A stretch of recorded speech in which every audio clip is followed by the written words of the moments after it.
学心理学就必须学一门课，就叫神经生理学，专门研究大脑和神经系统，是吧？你看讲了吗？在学生反复的背诵过程中，文章的风采格调、逻辑脉络、语言表达方式以及作者的思想感情，都会对学生起作潜移默化的作用。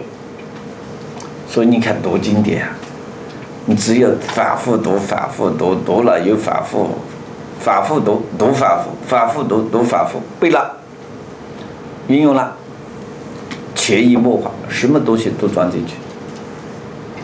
他懂得很多道理了，行为变了。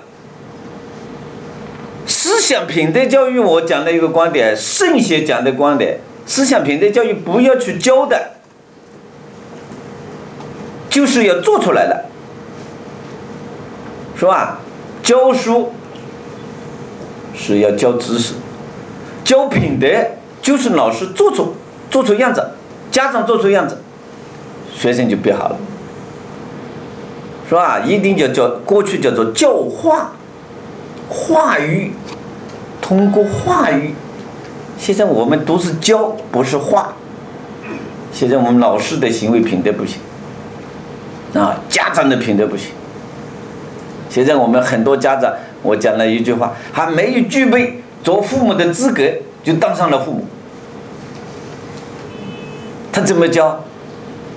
用我们社会学家的思想讲，还没有自己没有社会化，自己没有社会化，没有成为一个社会的人，他就当了父母，他怎么教育好子女呢？是吧？所以我研究了40年家庭教育，我有家庭教育48讲，我的叫做科学家庭教育的智慧与艺术48讲，我在全国讲了很多很多，是吧？今后我们有机会啊，还要培训怎么家庭教育、科学家庭教育的智慧与艺术，啊，大家有机会再来学习，专门学科学家庭教育、智慧与艺术，把48讲学会，每个人出去讲，我们中国的家长的水平要提高1半，是吧？所以我们的任务，《论语》里面说的任重，孔子说任重道远，不是我说的，孔老夫子说的任重道远。好，这个我们就大家自己看了啊。瑞典的这个资料都有啊，布鲁纳的、蒙台梭利的都有。好，这个苏联教育家苏霍姆林斯基的，我们简单讲一下。苏霍姆林斯基，大家读过他的文章吗？当代全世界著名的教育家。苏霍姆林斯基写了一部很有名的教育著作，你们大家如果有机会回去看看。当老师，特别当校长的，你这样的书都没读过啊，你校长就肯定走很多弯路。苏霍姆林斯基写了一部书，叫做给教师的建议，也叫做翻译，有些翻译叫做和教师的谈话，书店里都有卖的，和教师的谈话。哎呀，我开始80年代看了这本书啊，我在书店里发现，一口气读完，教我们怎么做老师，怎么做学生思想工作，怎么做班主任，怎么辅导学生成绩，教学生成绩迅速提高，是吧？怎么办学校？苏霍姆林斯基，我认为是最有价值的，他的观点思想最有价值的啊！你看他提出来，缺乏阅读能力将会阻碍和抑制脑袋极其细微的连接性纤维的可塑性。人大脑为什么想问题？就是神经细胞，大脑皮质，大脑皮质上全部是神经细胞，有多少个亿啊？多少个亿的细胞？你们去查一查，多少亿万个细胞？大大脑分成，现在全世界基本上把它分成形成共识的大脑分成386个区域，300多个区域，一个地方管一个地方，一个地方管一个地方的。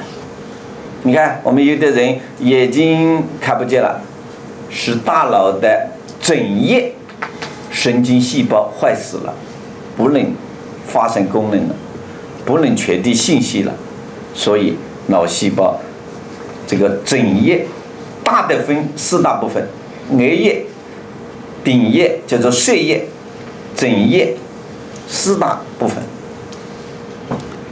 整个分了380多个区域。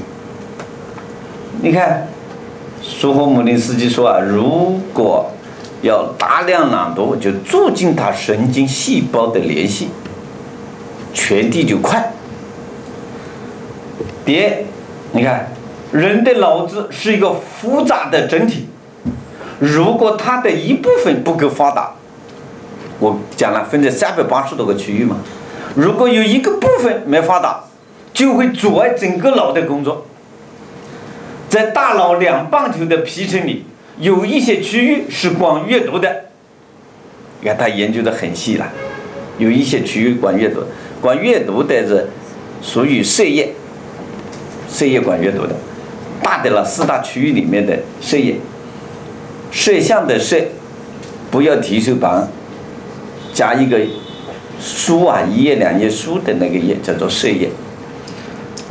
在大脑2磅球皮层里有一些管阅读，它们跟脑的一些最活跃、最富有创造性的部分是密切联系的。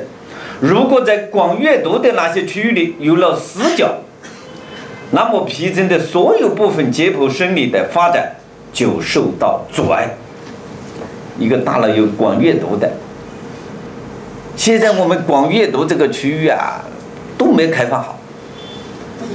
那么怎么来开发管阅读这个大脑这个区域呢？开发这些神经细胞呢？最好的办法就是读经典，一读，把这个管阅读区域这个脑细胞激活，把它效率提高，它思维提高。为什么就讲啊？管阅读的细胞提高了，思维力就提高了。大家记得吗？2句话，心理学有2句话。语言是脑的思维工具，大家要记住这个话，你没学心理学的要记住了。语言是思维的工具，语言是思维的工具。那么还有一句话你就懂了吗？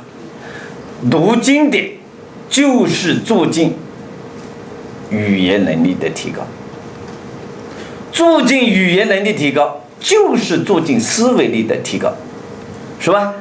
就是这个道理吗？